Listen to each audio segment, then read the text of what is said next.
이 장을 지금 우리가 다루면서 velocity potential equation에 대한 얘기를 했습니다.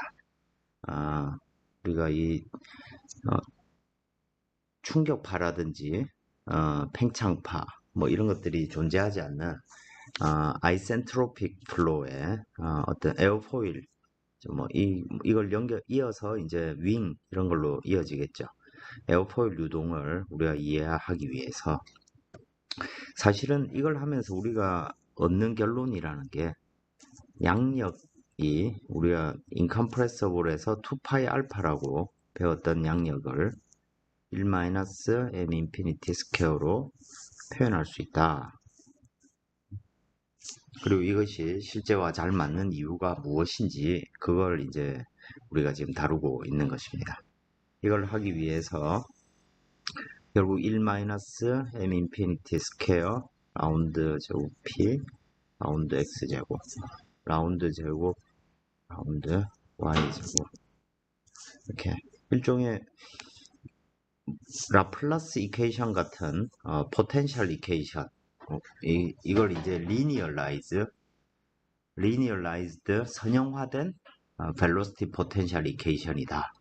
이제 우리가 이런 결론을 내렸고 이것이 공간 변환을 시켜서 우리가 이제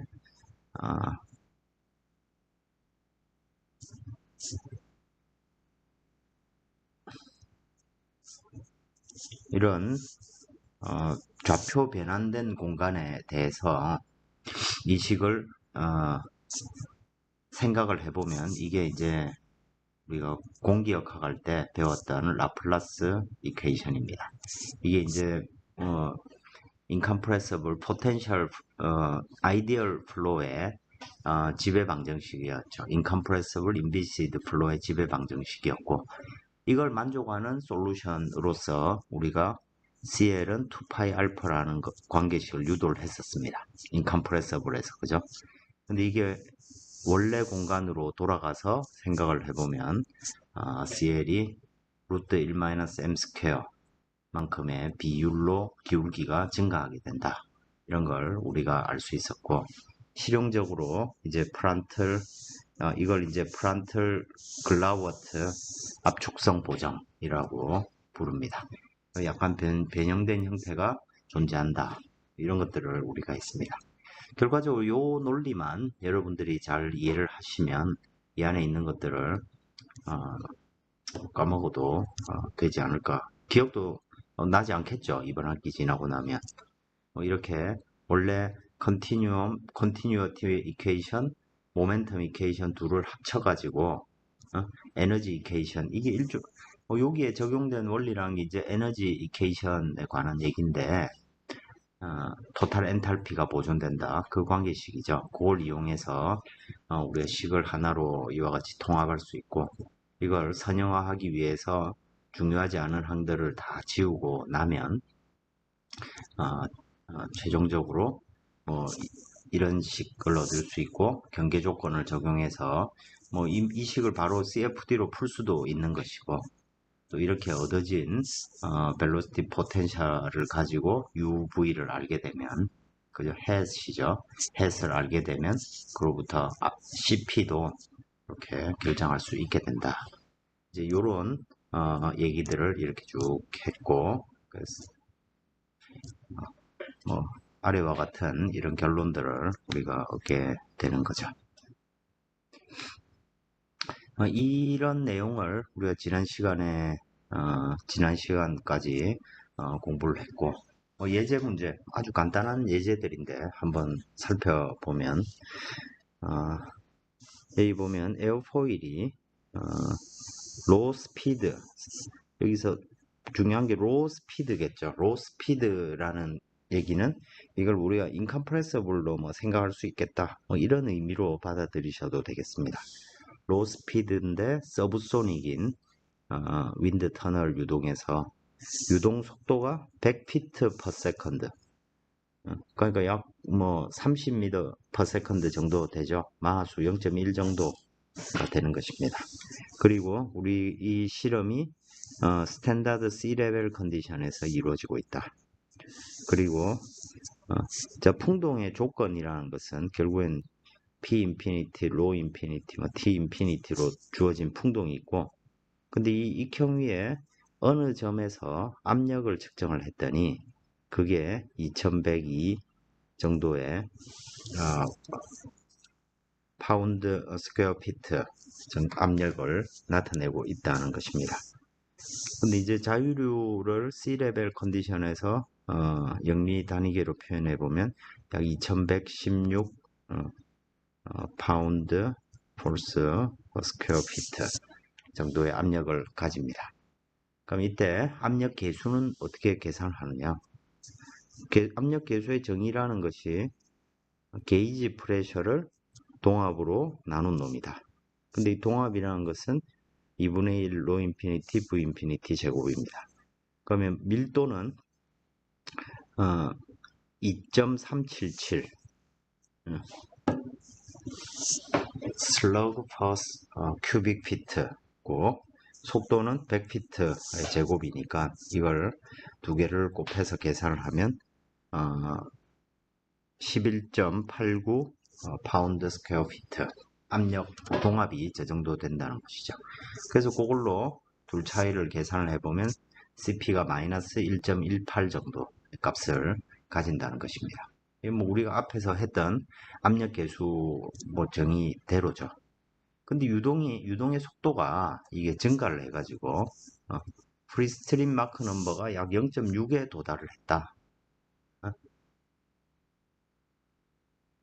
그러면 그때 에어포일 위에 에어포일 위의 같은 점에서 압력 계수는 아까 우리가 이 문제를 풀 때 어느 지점에 정한 압력 계수가 저속 풍동에서 마이너스 1.18임을 알았습니다.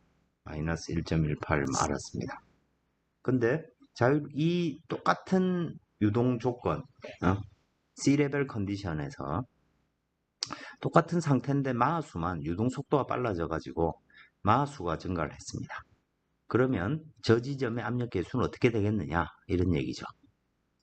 그러면 마하수가 0.6이니까 이제 압축성 효과를 생각해야 되고 우리가 알고 있는 관계식. 자, 압축성 효과를 생각하면 인컴프레서블에서 측정된 압력 계수를 또 1 스퀘어로 나눠주면 그 지점의 압력 계수가 나온다는 것이죠. 그럼 이제 마하수만 결정을 하면 되는데 마하수는 이미 0.6이었습니다.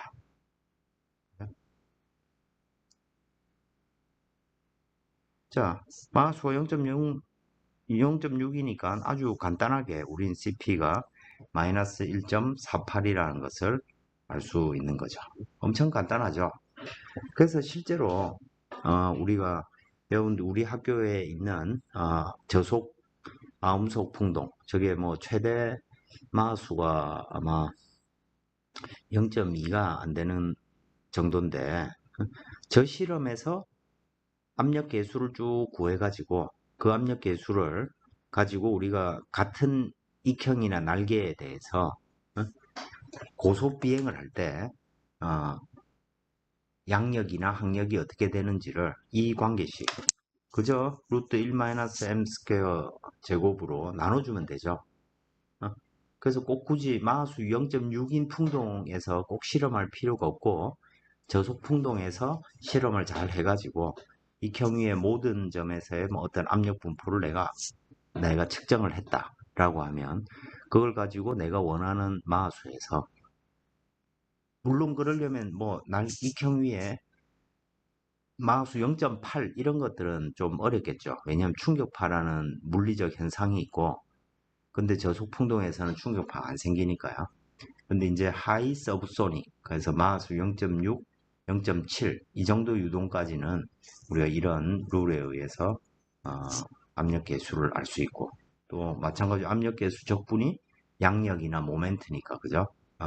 우리가 해당하는 그 결과를 고속 유동에서의 결과를 저속 풍동에서 측정한 걸 이용해 가지고 찾아낼 수가 있다. 것을 지금 이 예제가 보여주고 있는 것입니다. 실제로도 상당히 잘 들어맞는 굉장히 유용한 관계식이 되겠습니다. 그리고 이제 조금 전에도 얘기했지만 이제 충격파라는 놈이 고속유동에서 이렇게 충격파라는 것이 발생하는데 우리가 그 충격파가 발생하기 시작하는 점의 온도를 알아야 우리가 앞에서 배운 관계식을 시작하는 점의 마수를 알아야 이 앞에 배웠던 프란틀 글라우어트 관계식을 어디까지 적용할 수 있는지 알 수 있겠죠. 그래서 이 속도가 빨라졌을 때 프리스트림의 마크 넘버가 점점 빨라져 가지고 익형 위에 어느 점에선가 충격파가 생긴다, 또는 거꾸로 말해서 소닉 포인트에 도달했을 때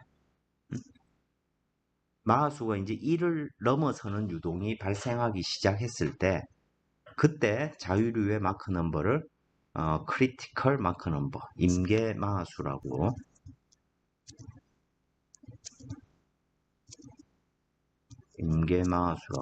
부르게 됩니다.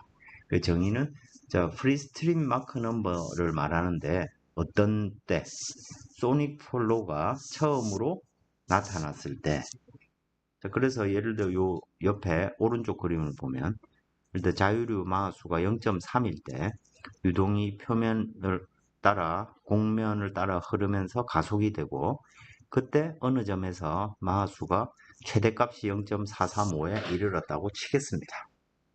이 유동에 대해서 자유류 마하수가 0.5까지 증가를 하면 피크 마하수, 가장 높은 마하수가 0.77까지 이릅니다. 점점 높아지다가 마하수가 0.61에 도달했다. 그랬을 때 이 유동이 가속이 돼 가지고 딱 어느 점에서 마하수가 1.0에 도달했다. 즉 그래서 소닉 플로우가 처음으로 나타났을 때, 그래서 0.62가 되면 이 유동 어딘가에는 초음속 유동이 지금 생겨나 있다는 얘기가 되겠죠. 이때 이 임계 마하수, 크리티컬 마크 넘버는 0.61이 되는 것이죠. 그래서 크리티컬 마크 넘버가 0.61이다 라고 하면 그때까지만 조금 전에 풀었던 예제를 우리가 적용해서 활용할 수가 있겠죠. 충격파가 안 생기니까, 그죠? 그래서 실제로 이래 보면 크리티컬 마크 넘버가 넘어가고, 그래서 그 이상에 대해서는 여기에서부터 마하수가 1에 도달했고, 그래서 유동이 점점 가속이 됩니다. 유동이, 왜냐하면 요 면에서 들어온 유동 입장에서 보면 공률 때문에 유동이 점점 넓어지는, 면적이 넓어지는 형태가 되죠. 그러니까 유동이 더 가속이 됩니다. 그래서 초음속 유동이 생겼는데 이 유동은 예를 들어 뭐 크리티컬 마크는 뭐 0.61이다 라고 치면 이건 익형이 끝나는 곳 어딘가에서는 다시 마하수가 0.61로 복원이 돼야 되죠. 자유류 마하수는 0.61이니까요. 그죠? 그러면 초음속으로 영원히 가속되는 것이 아니고 뒤쪽에 얘가 서브소닉 유동이 있어야만 되기 때문에 얘는 초음속 유동으로 가속되다가 저 뒤쪽의 압력 때문에 서브소닉 유동이 있다는 것을 얘가 감지를 하게 되고 그때 이런 노멀 샥 웨이브를 표면에다가 만들어냄으로써 서브소닉 유동으로 급격하게 바뀌게 됩니다. 조금 더 높아지면 이제 슈퍼소닉 영역이 점점 더 커지고 마수가, 그러면 이 강도가, 충격파의 강도가 일정 정도 이상이 되면 이쪽에 샥 인듀스드, 충격파가 유도한 샥 인듀스드 세퍼레이션이 충격파 유발 박리가 발생하게 되는 것이죠. 또 아래쪽에서도 유동이 더 가속이 되면 아래쪽에서도 요 마하수가 1이 초과하는 초음속 영역이 생기고 그때 강도는 위보다 약하지만 노멀 샥 웨이브가 이렇게 발생을 하게 되는 것이죠. 이제 이건 이제 받음각이나 뭐 이런 것들에 따라 다 달라질 수 있겠지만 기본적인 이 유동의 구조는 이렇게 달라지고, 그래서 이 크리티컬 마크 넘버 이상의 유동을 우리는 충격파가 존재하는, 그래서 초음속 영역과 아음속 영역이 공존한다고 해서 트랜소닉 플로우라고 부르고 우리말로 천음속이라고 부릅니다. 천음속 유동이 생기게 되는 것이죠. 그리고 우리가 앞에서 배운 이 linearized theory는 임계마우스 이하에서 보다 낮은 곳에서 적용될 수 있는 것입니다. 그럼 이제 저 임계마우스를 실제 어떻게 계산을 하는지 찾아낼 수 있는지 그거에 대한 얘기가 뒤쪽에 있습니다. 그 임계마우스에 관한 얘기는 사실 이 압력계수를 이용해서 구하게 되는데, 자, 지금 우리가 임계마우스 익형이 이렇게 있을 때 꼭 익형일 필요는 없죠. 유동이 앞에서부터 마우스가 이 1.0에 도달하기 전에 유동들은 모두 우리가 아이센트로픽하다 생각할 수 있겠죠. 그죠? 충격파라든지 이런 것들이 없기 때문에 아이센트로픽한 유동입니다. 그래서 자유류의 마우스를 P 인피니티라고 하고, 자, 임계점이 생길 수 있는 점을 A점이라고 치면 그 A점과의 관계를 생각해 보는 것이죠. 그래서 우리가 P0분의 뭐 어떤 압력, 이건 아이센트로픽 관계식에서부터 감마 마이너스 1분의 감마 승, 이렇게 포함되죠. 나타낼 수가 있죠. 그죠? 자, 이 관계를 이용해 가지고 자유류에 대해서 어느 점 A의 압력, 이걸 이용해서 이제 CP는 PA-P 인피니티로 나타나니까 저걸 구해보는 것입니다.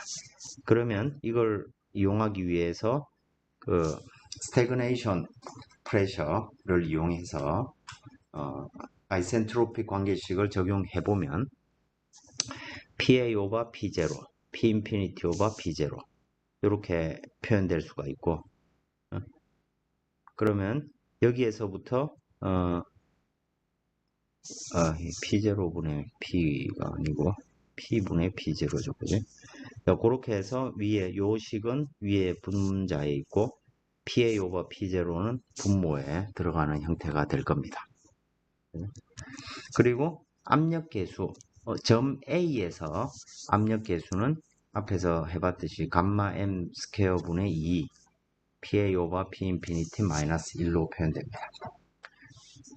자, 그래서 이 두 식을 대입을 해보면 PA 오버 P 인피니티를 대입해보면 오른쪽 식과 같이 똑같은 식입니다. 대입이 된 거죠. 근데 이제 우리가 알고 싶은 것은 PA라는 점, 즉 크리티컬 마크 넘버가 발생하는 점, 크리티컬 마크 넘버가 발생했다는 얘기는 A점에서, 그죠? 마크 넘버가 1에 도달했다는 의미가 되겠죠. 그죠?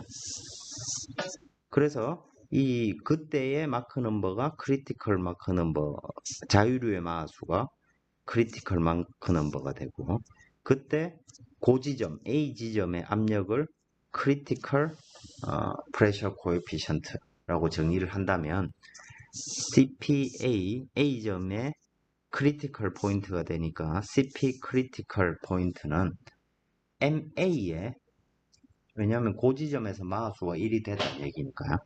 그래서 MA가 1이라는 값을 대입을 하게 되면 그때 우리는 CP 크리티컬 포인트에서 압력 계수 값을 알 수 있고, 그죠? 그럼 그때의 마수가 바로 크리티컬 마크 넘버가 되겠죠. 자유류의 마수가. 그죠? 맞습니까? 자, 그러니까 결과적으로 M 인피니티 자리에 M 크리티컬 마크 넘버 값을 대입을 해보면 그때 자유류의 마크 넘버가 크리티컬 마크 넘버니까요. 그러면 결국에 이 식은 어떻게 표현됩니까?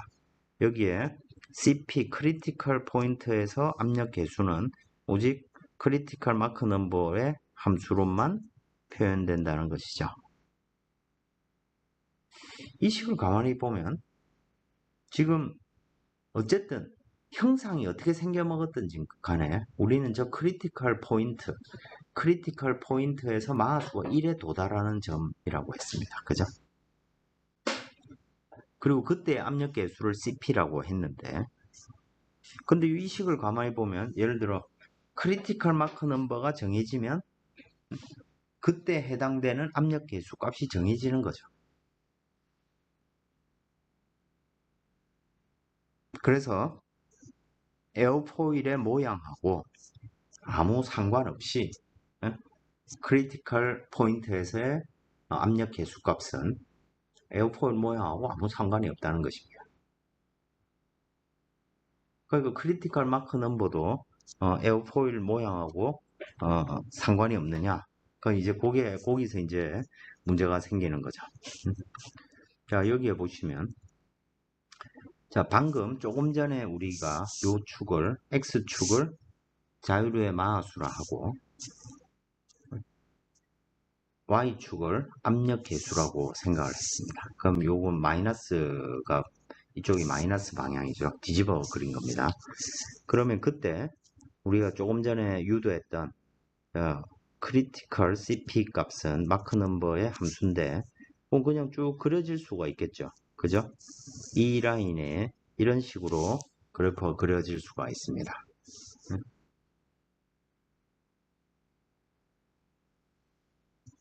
그리고 그 다음에 어떤 임의의 예를 들어 뭐 두 개의 서로 다른 에어포일이 이렇게 있는데 에어포일이 있습니다. 임의의 에어포일이 이렇게 있을 때 자, 만약에 우리가 CP0 값을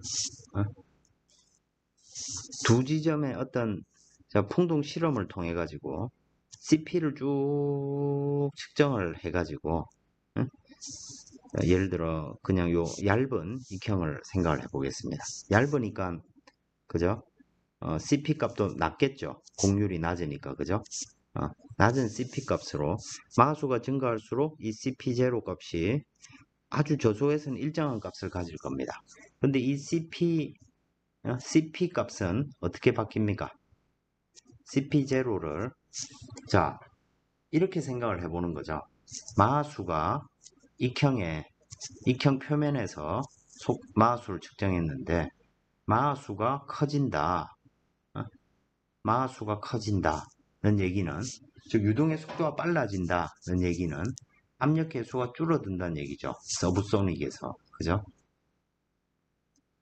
속도가 낮은 유동에서는 마수가 커질수록 압력 계수가 줄어들 겁니다.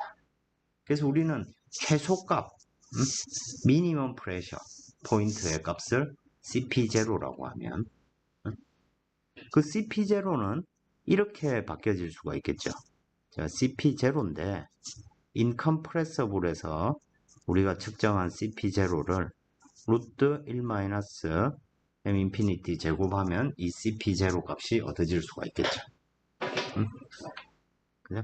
근데 이 CP0 값은 자 그래서 마수가 커질수록 이 CP0 값은 쭉 이런 형태 요 루트 1-m 스퀘어에 따라서 일정하게 더 낮은 값을 향해 가게 될 겁니다.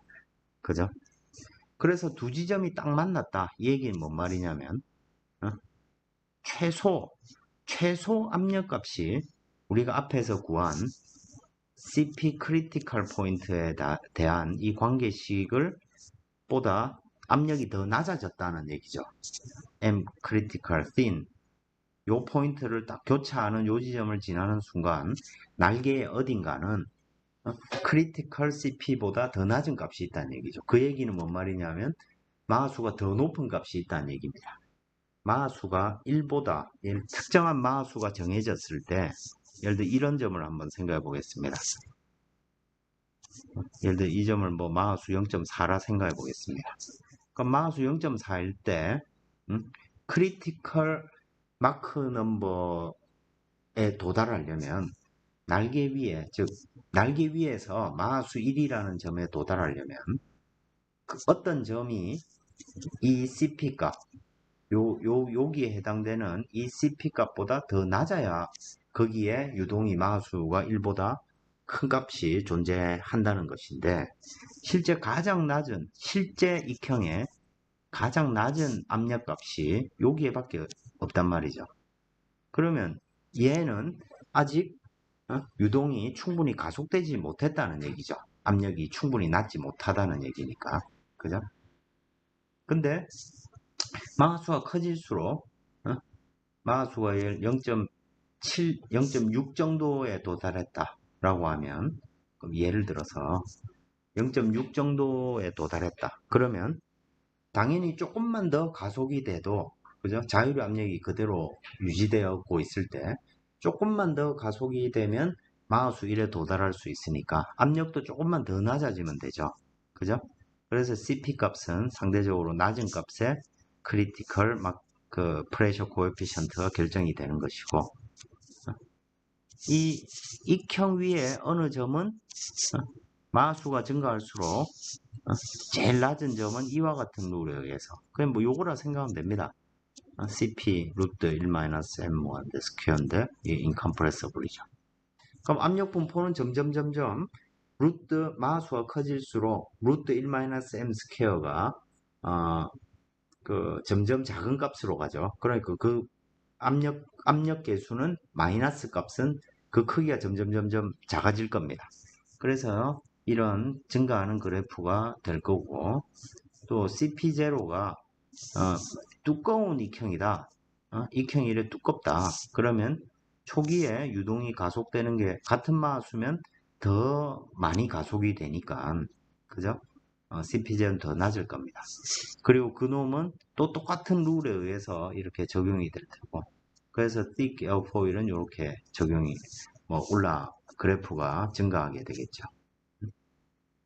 자, 그러면 얇은 에어포일의 경우에는 크리티컬 마크 넘버가 더 높은 곳에 형성되고, 두꺼운 익형은 더 낮은 곳에 형성되죠. 결과적으로 익형이 두꺼워질수록 크리티컬 마크 넘버가 낮아진다. 이 얘기는 뭔 말이에요? 더 낮은 마하수에서 충격파가 발생하기 시작한다는 얘기입니다. 그럼 thick, 좀 두꺼운 익형이 더 많은 양력을 만들어낼 수 있고, 그죠? 여러 가지 앞에 이점이 있다는 것을 알았습니다. 근데 문제는 두꺼워질수록 크리티컬 마크 넘버가 점점 낮아지니까 충격파가 생기면 안 좋은 성능상에 이렇게 안 좋은 부정적인 요인들이 많이 생기죠. 항력이 증가하고 조파 항력이 발생합니다. 그래서 보통 이 천음속 영역에 사용되는 익형은 이렇게 좀 얇은 두께를 가급적이면 얇게 만드는 그런 형태로 설계가 됩니다. 여기 보면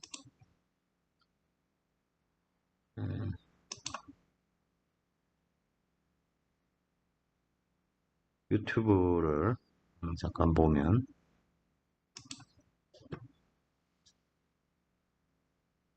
여기 보면 이제 마하수가 점점 지금 증가하고 있습니다.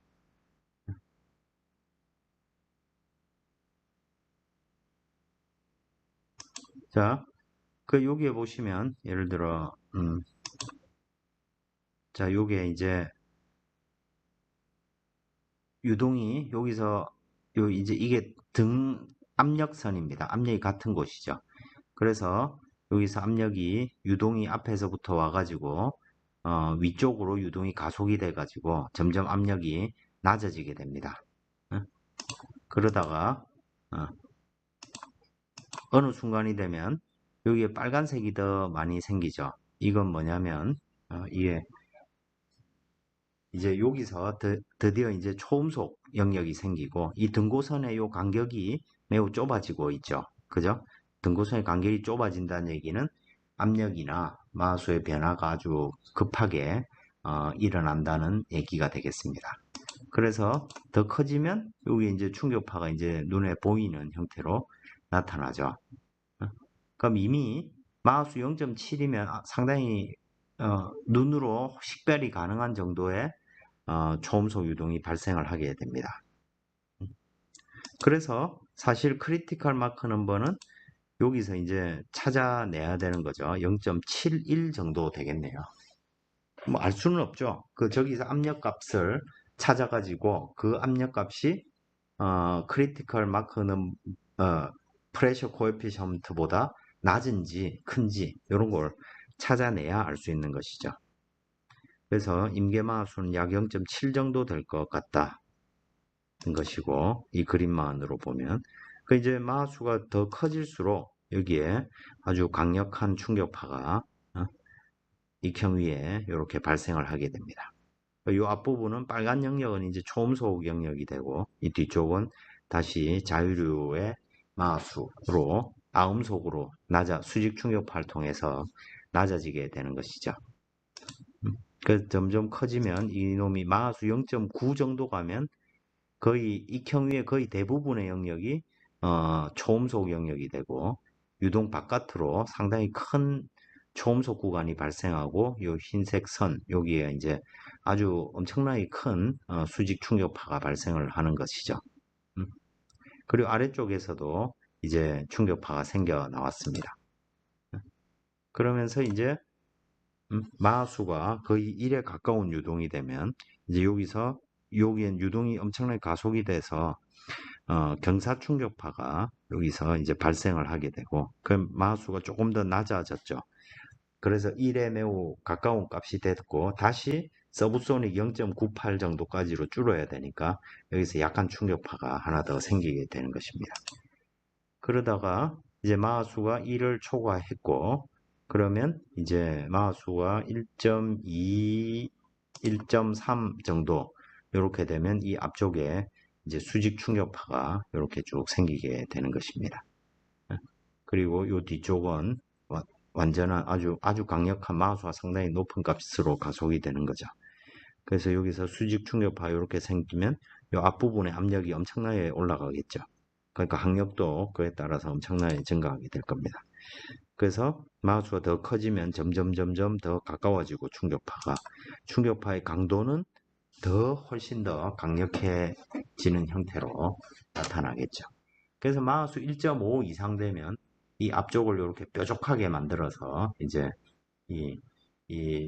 그 궁형 충격파, 이 이래 뭐 화살처럼 생겼다 해서 궁형 충격파죠. 이런 게 생기지 않도록, 그래서 이 리딩 엣지의 압력을 좀 낮추기 위해서 뾰족하게 만들게 되는 것입니다. 그 과정을 지금 이렇게 보여주고 있고, 어,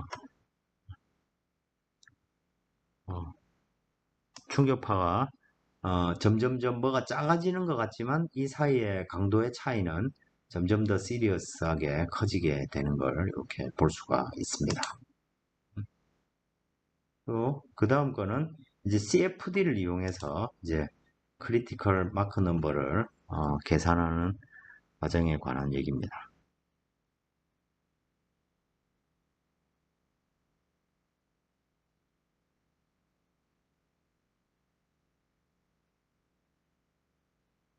그래서 에디슨 CFD 가지고 저 익형을 이렇게 만들어 가지고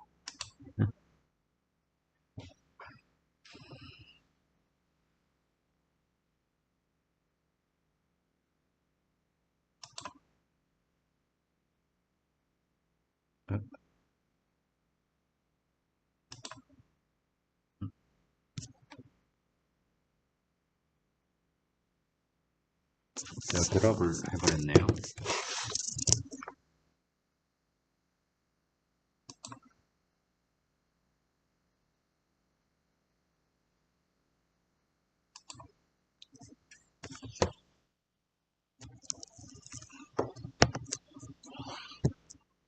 이렇게 격자를 만들고 이제 이 문제를 풀기 위해서 이렇게 셋업을 하고,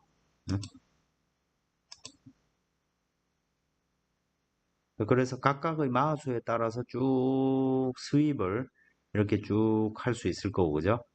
그래서 압력 분포를 이렇게 보는 것입니다. 그럼 당연히 여기에 날개 윗부분에 압력이 점점 낮아지겠죠. 그죠? 그런 걸 알 수가 있습니다. 또 여기 그래프를 이래 보면 또 이제 마수가 높아질수록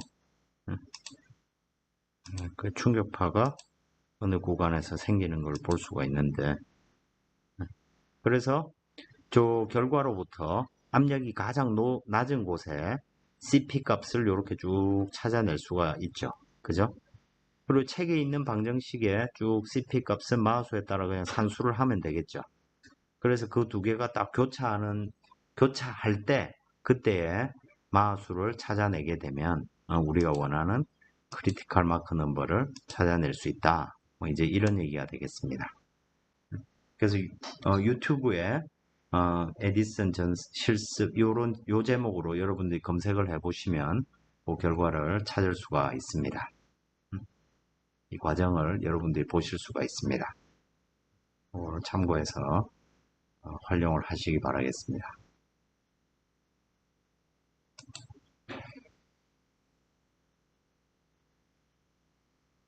자, 다음 얘기를 로 넘어가면 이제 직접 한번 우리가 그동안에 배웠던 이론을 가지고 한번 값을 찾아보도록 하겠습니다.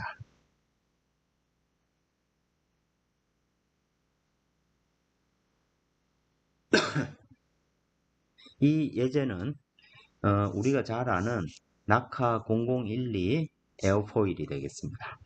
요 모양은 이와 같고, 근데 뭐 CFD로 이제 그 값을 찾아도 되는데, 여기 보시면 여기 보면 압력 계수의 분포 pressure coefficient distribution, 요건 이제 제로 앵글 오브 어택입니다. 받은 가 0도일 때. 받은 거에 달라지면 또 달라지겠죠. 그죠? 그러면 압력 분포를 보면 앞에서부터 압력이 당연하게도 리딩 엣지 딱 그 만나는 대칭의 중심점에서 CP 값은 이론적으로 1.0이겠죠. 그죠? 그러면 요 값에서부터 압력이 이 윗면을 타고 가면서 압력이 이렇게 낮아질 겁니다. 그래서 해보면 최소 압력이 요 위치 정도에서 이렇게 생기고, 그때 압력 계수값이 마이너스 0.43이랍니다. 그러다가 다시 이제 곡률이 낮아지면서 유동이 점점 압력이 이렇게 커지게 되는 거죠. 그래서 이쪽이 마이너스 축입니다. 압력이 점점 커지게 돼가지고 트레일링 엣지 근방에서는 거의 뭐 0보다 조금 큰 값을 이렇게 나타내게 된다. 그리고 다시 이 주변을, 트레일링 엣지 주변을 지나면서 이제 압력이 다시 높아지겠죠. 0에 가까워지겠죠. 그죠? 일정 부분 떨어지면 압력이 이렇게 해서 0에 가까운 곳에 들어가게 될 겁니다. 근데 어쨌든 요런 거는 지금 관심사항이 아니고, 자, 저속 풍동에서, 그리고 이 풍동 실험은 로우 스피드 밸류다. 윈드 터널에서 측정된 그 레이놀즈 수가 3.65 곱하기 10의 6승인 저속 풍동에서 측정된 값입니다. 이 문제에서는 당장은 레이놀즈 수가 큰 의미는 없겠죠. 그죠? 어쨌든 CP 값을 알았으니까. 그럼 이걸 가지고 이제 크리티컬 마크 넘버를 구해보라는 얘기입니다. 자, 그러면 똑같은 익형을 가지고 마수가 점점 높아집니다. 그럼 이 CP 값은 어떻게 바뀔까요? 그럼 앞에서 프란틀 글라우어트 룰에 따라서 루트 1 마이너스 제곱분의 CP 제로니까 마이너스 0.43으로 최소값이 계속 커지게 되겠죠. 예를 들어 마수가 더 커지면 요 값에서부터 요렇게 점점 커지게 될 겁니다. 또 더 커지고, 그죠? 이런 식으로 압력 분포가 앞쪽에서 더 많이 가속이 된다는 얘기입니다. 그래서 이 그래프에 따라서 마이너스 0.43에서부터 요 식을 그래프로 그리면 이와 같은 모양으로 최소 압력값이 바뀌어지게 될 겁니다. 그리고 우리가 앞에서 배운 CP, Critical Pressure Coefficient는 오직 마크 넘버의 함수죠. 그죠? 자, 그래서 이 값을 계산을 해보면 이 그래프가 됩니다. 그래서 이 두 개가 만나는 점을 찾아내게 되면 그때 값이 약 0.74 정도가 된답니다. 지금 나카 0012가 마하수 6, 0.7 이렇게 쭉 가속이 되다가 자유류의 마수가 0.74. 이 말은 거꾸로 말해서 이 낙하 0012가 마수 0.74로 비행할 때 그때 날개 익형 위에 초음속 유동이 생기기 시작한다 라고 우리가 이해를 할 수 있는 것이죠. 그죠? 이와 같이 저속 풍동에서의 풍동 데이터가 우리가 이 프란틀 글라워트 룰을 이용해 가지고 고속 유동의 정보로 환원할 수 있고 그 데이터를 우리가 어떻게 사용하는지 이 그림이 이 예제가 보여주고 있습니다. 그럼 실제 산수를 우리가 한번 해본다고 하면 앞에서 critical pressure coefficient 임계 압력 계수는 이와 같이 계산을 할 수 있습니다. 그래서 마수를 감마가 1.4일 때 0.4, 0.5, 0.6 이렇게 마수를 쭉 키워서 이 CP 크리티컬 요 값에다 대입을 다 해서 값을 계산해 보면 이런 값을 얻을 수가 있는 거죠. 이 뭐 산수하는 겁니다. 그죠? 근데 우리가 앞에 실험에서부터 얻은 CP 미니멈은 마이너스 0.43인데 마수가 커지면 그 값은 CP 미니멈 값은 프란틀 글라워트 룰에 의해서 점점 커지게 되겠죠.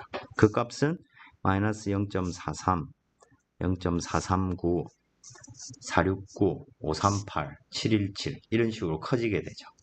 이 값은 점점 낮아지고 CP 미니멈 값은 익형 위에서 발생하는 CP 미니멈의 값은 점점 커지니까 그 둘이 만나는 점을 찾으면 그 값이 대략 0.74 정도 된다라는 이 결론을 얻을 수 있게 됩니다. 이와 같이 임계마수를 우리가 찾아낼 수 있다는 예제가 되겠습니다. 임계마수가 지나고 그때 항력 계수를 우리가 살펴보면 이 그래프가 항력 계수를 나타내는데 항력 자체는 당연히 속도가 증가하면 항력 자체는 계속 커질 겁니다. 근데 마수가 낮을 때 저속에서는 항력 계수값 자체는 거의 변화가 없이 쭉 이어집니다. 물론 받은 거에 커지면 또 항력도 바뀌겠죠. 근데 CD0, 낙하 0012 같으면 CD0 이게 최소 항력값입니다. 당연히 낙하 0012 같이 대칭인 익형에서 최소 항력값은 받은 거의 0도일 때겠죠. 그죠? 그 최소 항력값을 쭉 측정을 해보면 거의 일정한 값을 가집니다. 항력은. 그런데 항력 계수는 그죠? 그런데 이게 크리티컬 마크 넘버 임계마수가 를 초과하게 되면 초음속 유동이 일부분 이제 생기기 시작하는 거죠. C점에서부터. 여기서부터 이제 항력이 쭉 점진적으로 쭉 증가를 하게 됩니다. 그러다가 어느 순간이 되면 어느 순간이 돼가지고 충격파가 매우 커지고 충격파로 인한 유동의 박리가 발생하게 되면 그때부터 항력이 매우 급격하게 증가를 합니다. 엄청나게 증가를 합니다. 이렇게 요 기울기는 보통 0.1 정도의 값을 초과할 때라고 보통 일반적으로 쓰는데 지금 저 기준은 그렇게 중요하지 않고 이와 같이 항력이 sudden increase 급격하게 증가할 때의 자유류 마하수를 direct divergence Mach number라고 부르게 됩니다. 이 점이 이제 direct divergence 항력 발산 우리말로 항력 발산 마하수가 되는 것입니다. 그리고 마하수 1에 도달하는 곳까지 이렇게 급격하게 항력 계수가 커졌다가 마하수 1 근방에서부터 이 항력 계수값이 이제 다시 초음속 유동에서는 초음속 유동에서는 항력 계수가 이렇게 줄어들게 되는 그래프를 그립니다. 그래서 이제 마하수 1의 이 큰 항력 계수를 통과하기가 어렵다고 해서 이걸 이제 사운드 베리어, 사운드 베리어라는 단어를 써서 항력, 즉 쉽게 말해서 음속 돌파가 매우 어렵다는 것이죠. 그래서 실제로 옛날 음속을 처음 돌파했던 비행사가 했던 말을 보면 음속을 돌파하기 전까지 엄청나게 큰 어떤 저항을, 뭔가 큰 공포를 통과하는 듯한 느낌이 드는데 통과하자마자부터 뭔가 가벼워졌다, 뭔가 조용함을 느꼈다라고 부르는 것입니다. CD 값 자체가 줄어드니까 예를 들어 항력을 놓고 보면 CD 항력 계수 곱하기 동압 2분의 1 로v 제곱 그리고 면적, 이건 일정하겠죠. 즉 속도가 마하수가 커져 가지고 속도가 계속 증가를 하면 속도가 증가하면 어,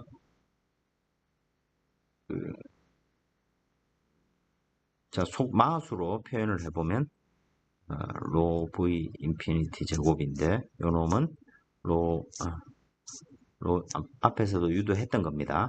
여기에 속도니까 마크 넘버 제곱이 있고 여기 a 인피니티가 있죠. 그죠? 요 값은 뭡니까? 감마 rt죠.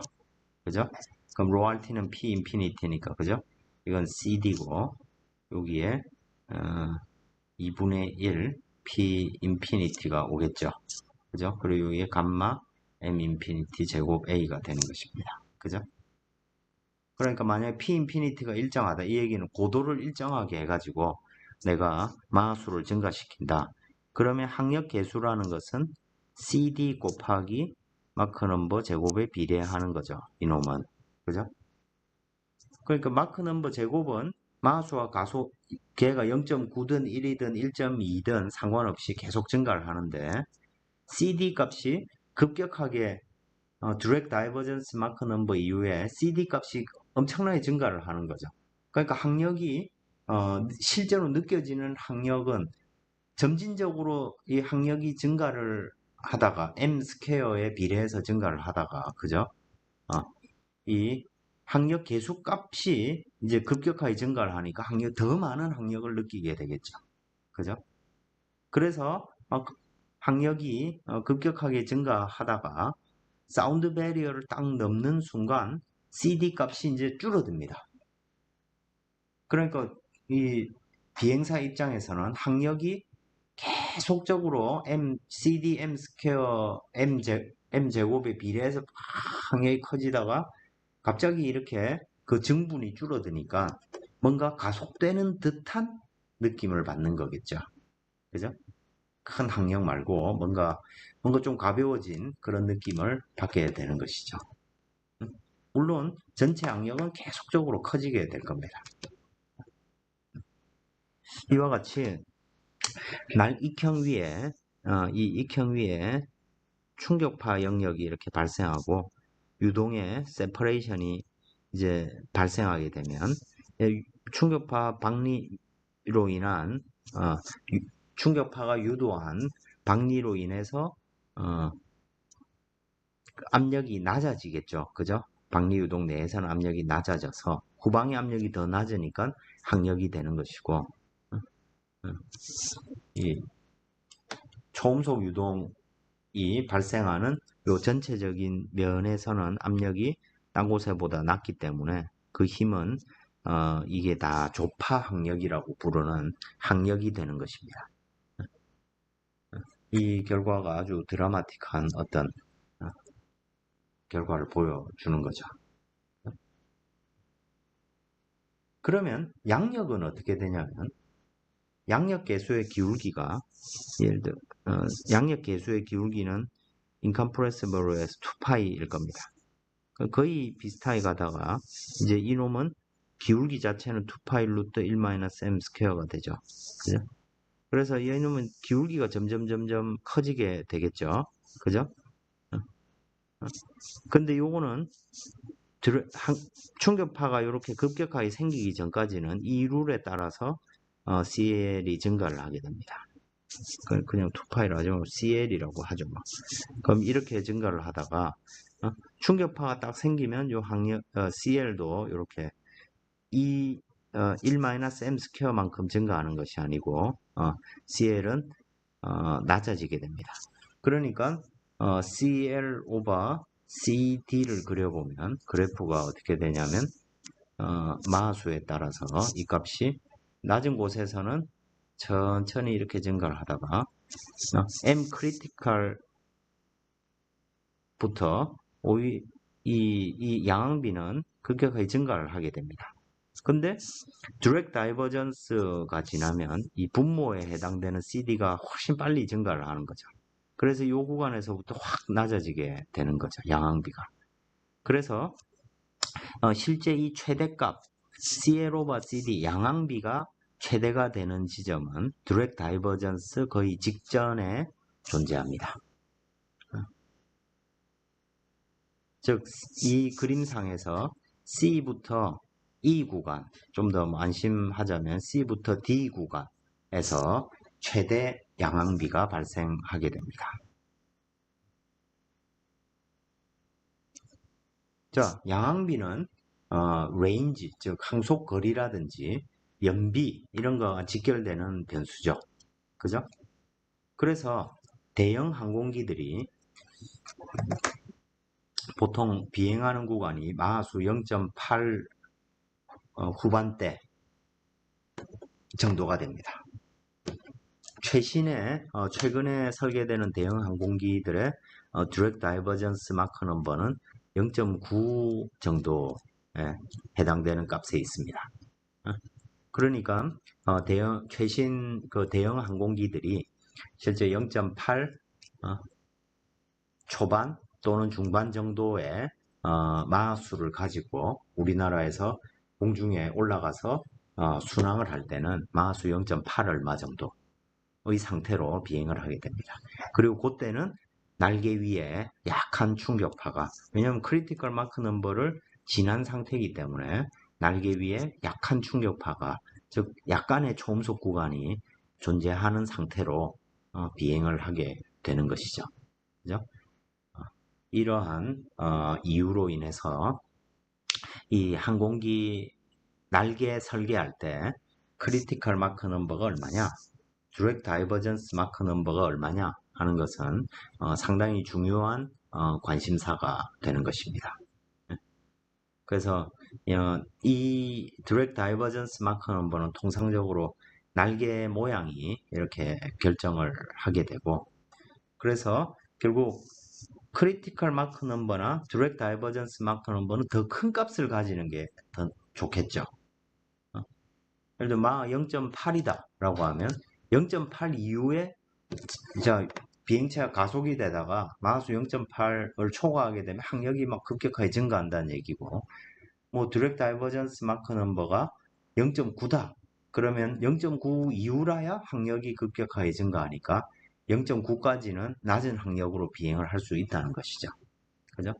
그래서 이 디렉트 다이버전스 항력 발산 마하수를 더 크게 만드는 어떤 방법들이 필요한 거죠. 그런 방법들에는 이제 에리어 룰, 이건 위에서 이렇게 바라봤을 때 면적이 급격하게 바뀌지 않도록 설계를 해야 된다.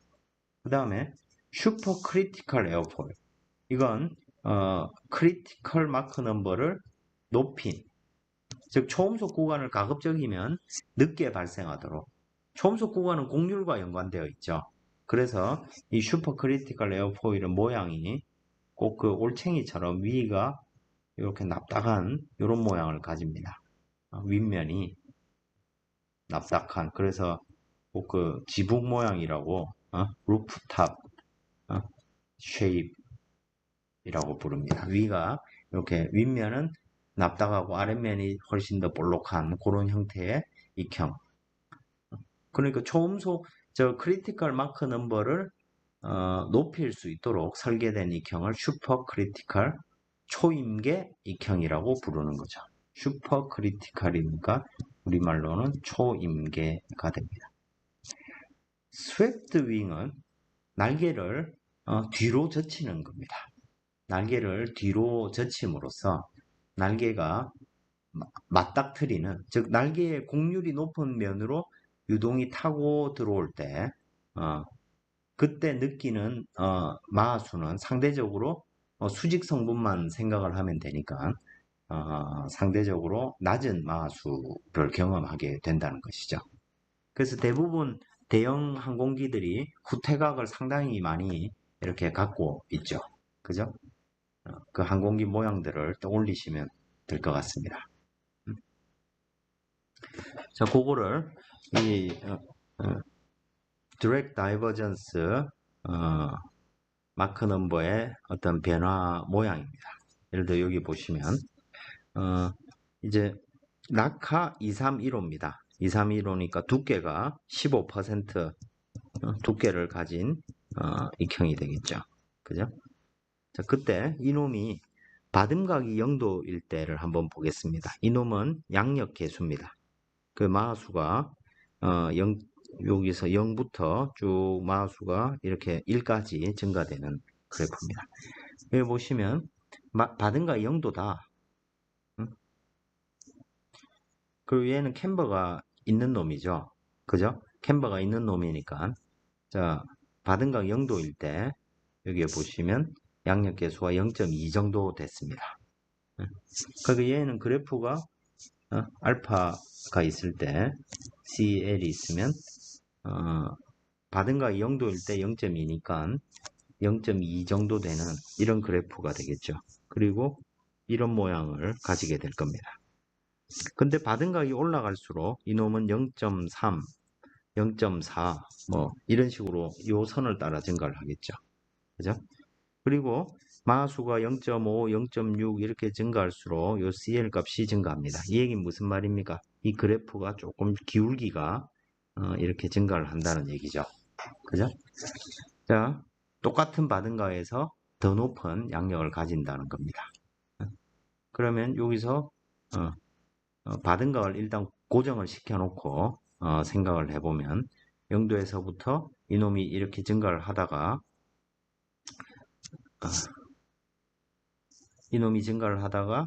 마하수가 0.7 지나면서 양력 계수값이 줄어들기 시작했죠. 그죠? 훅 줄어들었다가 이제 충격파가 생겼고 다시 일부 회복을 하긴 합니다.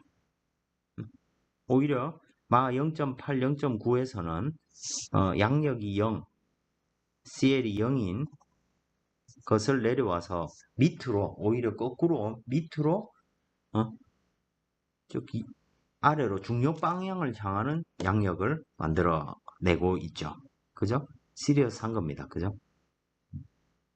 자, 그래서 받음각이 그러면 5도인 경우를 살펴보면 받음각이 5도일 때 5도를 기준으로 보면 자, 얘는 마하수가 0.5 정도만 되던 이게 꺾이기 시작을 합니다. 지금 무슨 말이냐면 스톨이 빨리 생기기 시작한다는 것이죠. 그죠? 5도라고 하면 스톨이 빨리 생기기 시작해서 쭉 낮아지고 대신 0.15 정도까지 줄어들었다가 다시 회복을 하는 놈이죠. 그죠? 자, 그 다음에 항력계수는 어떻게 됩니까? 항력계수는 여기 보다시피 낮은 마하수에서 쭉 거의 일정한 값을 가지다가 그죠? 그래서 크리티컬 마크 넘버가 대충 한 요 정도 있겠네요. 그죠? 여기에서 여기에 있고 여기서부터 좀 더 구간이 넓어 조금씩 증가를 하다가 갑자기 어느 순간 되면 급격하게 확 올라가 버리죠. 항력이. 그죠? 받은가 5도일 때는 훨씬 더 빠른 경우로 증가를 해서 나중엔 거의 같은 값으로 이렇게 거의 스톨에 이르게 된다는 얘기입니다. 많은 영역에서. 이거를 CLO와 CD로 그리면 양항비를 알 수 있겠죠. 그죠?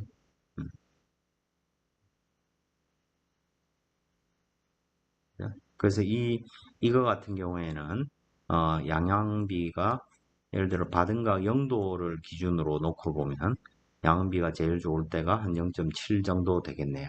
그죠? 이런 것들을 우리가 이제 디렉트 다이버전스, 즉 실속이, 즉 충격파가 발생하고 그로 인한 실속이 생기게 됨으로써 항력이 급격하게 증가하는 그런 상태를 말하게 되는 것입니다.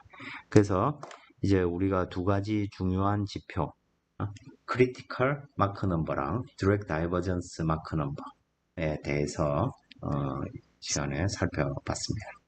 앞에서 얘기를 했듯이 이 디렉트 다이버전스를 이제 디렉트 다이버전스, 즉 항력 발산 마하수를 높인다, 또는 디렉트 다이버전스를 가급적 지연시킨다.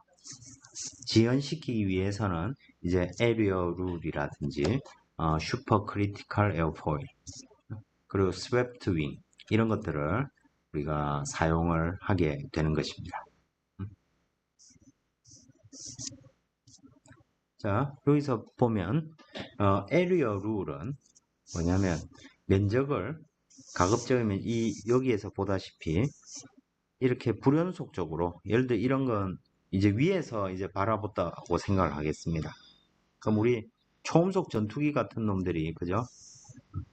이렇게 면적이 급격하게 바뀌는 이런 것들이 존재하겠죠. 가급적이면 no discontinuity, 불연속면 없이, 또 다른 말로 그냥 매끈한 형상을 가지도록 설계를 하면 디렉트 다이버전스를 상당히 이렇게 줄일 수가 있다. 근데 디렉트 다이버전스의 발생점을 늦추는 데 기여한다기보다는 항력 발산이 생겼을 때, 왜냐하면 이런 데서 그 강력한 뭐 경사 충격파 같은 게 이렇게 생겨날 수 있기 때문이죠. 팽창파가 생긴다든지. 자, 그래서 이 최대값을 좀 낮추는 이런 효과를 가지고 있습니다. 이렇게 면적을 매끈하게 만든다. 이건 꼭 그 디렉트 다이버전스 입장만이 아니고 뭐 기본적으로 항공기를 설계를 할 때 항력을 줄이려면 갑자기 모난 곳 없이 매끈한 곳을 만드는 게 필요하다, 이런 얘기가 되겠습니다. 슈퍼 크리티컬 에어포일은 초임계 익형입니다. 이건 고속유동에서는 익형을 가급적이면 얇게 만드는 게 좋습니다. 이건 우리 CP 미니멈에 대해서 임계마하수에서 우리가 살펴본 내용입니다.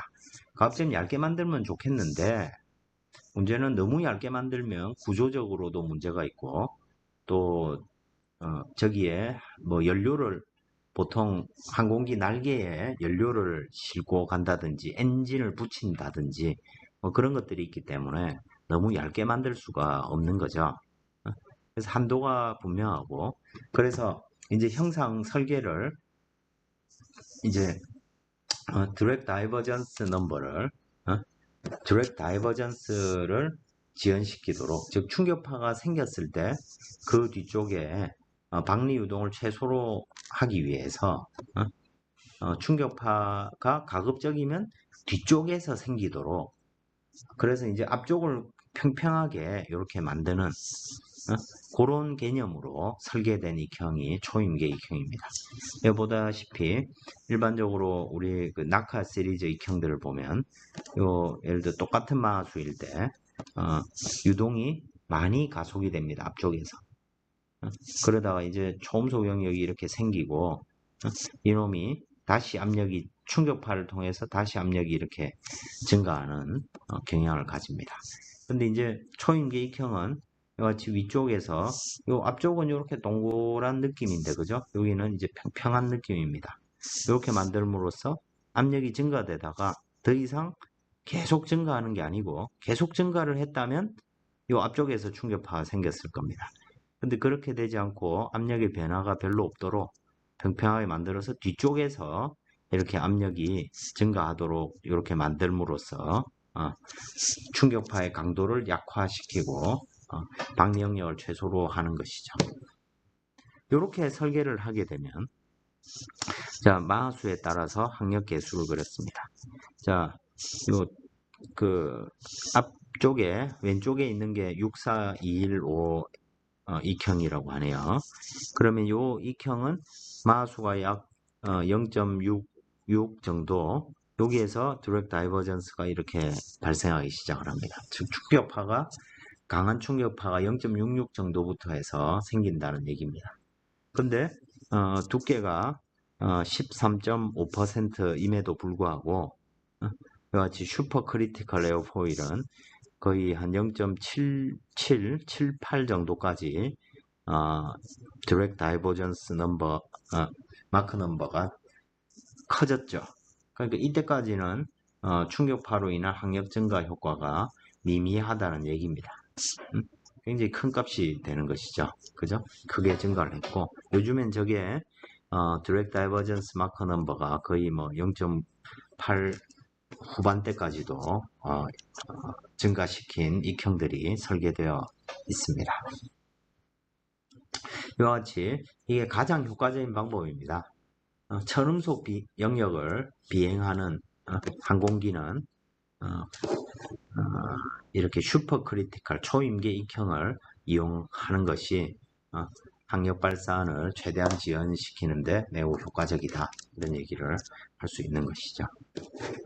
또 그 다음에 슈퍼 크리티컬 익형과, 여기 잘못 써놨네, 스웨프트 윙입니다. 그러면 보통은 초임계 익형을 씀과 동시에 스웨프트 윙을 이렇게 후퇴각이죠. 이런 후퇴각을 이렇게 줍니다.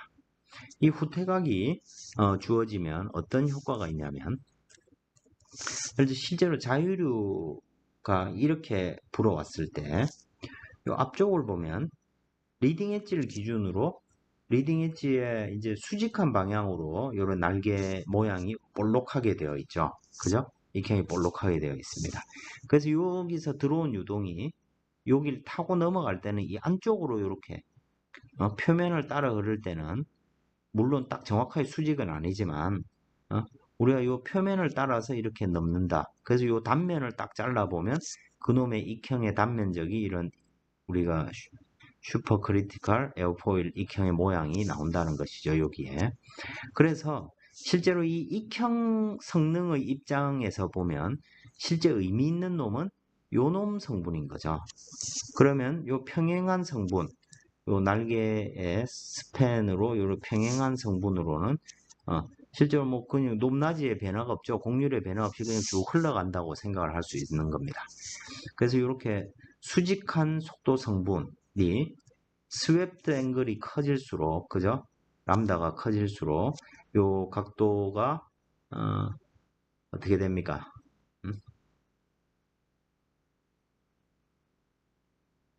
이게 람다가 되는 거죠. 그죠?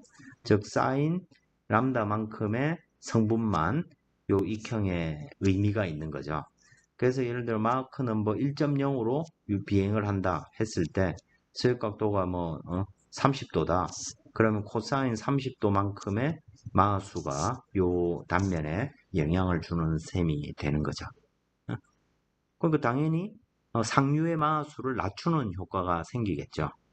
그죠? 그 아주 직관적으로 우리가 알 수 있는 얘기입니다. 그래서 large sweep angle, 즉 이 각도가 커질수록 속도의 노말 성분, 즉 익형에 미치는 노말 성분은 서브소닉에 가까운 게 될 테고, 이때 당연히 마수가 실제 유효한 마수가 줄어드니까 조파 항력, 충격파로 인한 항력이 드라마틱하게 줄 수 있다는 얘기가 됩니다. 그래서 요걸 이제 드랙 코에피션트를 기준으로 윙이 드랙 코에피션트가 예를 들어 스왑이 없는 익형일 경우에는 마하수 0.7에서부터 항력이 급격하게 이렇게 증가를 하기 시작했다가 시작을 하게 됩니다. 그리고 이제 마하수 0.9에서 최대에 이르렀다가 줄어듭니다. 근데 스왑 앵글이 들어갈수록 40도, 그 다음에 뭐 거의 뭐 50도 이런 각도가 줄어들수록 스왑 이 항력 발산 마수가 점점 줄어들고 있음을 볼 수가 있죠. 또 이 최대 학력값도 점점 줄어들고 있음을 볼 수 있죠. 그래서 이건 안 할 이유가 없는 겁니다. 스왑된 거를 안 줄 이유가 없는 것이죠. 또 이 스왑 앵글이 또 다른 의미로 좋은 이유가 뭐냐면, 예를 들어 항공기가 반듯하게 날다가 요가 생겨가지고 어떤 이유로 요가 생겨서 그러니까 앞을 볼 때 반시계 방향으로 회전을 하게 됐습니다. 그러면 이 스왑 앵글을 일정하게 줬을 때, 자, 이 오른쪽 날개는 각도가 줄어드는 효과가 생기는 거고, 왼쪽 날개는 각도가 커지는 효과가 생기죠. 그죠? 자, 각도가 커지니까 항력이 이쪽 날개에 생기는 드래그의 레프트가 드래그의 라이트에 비해서 어떻게 될까요? 라이트가 더 크죠. 항력이 더 크니까, 이쪽 항력이 더 크니까 결국 시계 방향의 모멘트가 만들어지는 효과가 발생합니다. 그래서 다시 자기의 비행 방향으로 동체를 회전하려는 경향성이 생겨나겠죠. 그래서 안정성에도 도움이 되는 것이죠. 그죠? 그래서 이 후퇴각이 이 요 각도를 교정해주는, 굳이 조종타를 치지 않더라도 요 안정성을 증진시키는데 도움이 되기 때문에 항력의 크기도 줄일 수 있고, 항력 발산 마하수를 증가시켜 항력의 크기도 줄일 수도 있고, 또 자세 제어에도 도움이 되기 때문에 이건 뭐 거의 대부분의 항공기에서 고속 항공기에서 후퇴각을 채용해서 항공기를 설계를 하게 되는 것이죠. 이런 다양한 방법들을 이용해서 항력 발산을 지연시키는 것, 이런 것들이 이제 필요하게 되는 것이죠. 이상으로 해서 이제 아음속 유동에서 천음속 유동까지 이제 우리가 이 익형을 기준으로 여러 가지 특성들을 살펴봤습니다. 다음 시간에 이제 초음속에 대한 얘기를 살펴보도록 하겠습니다.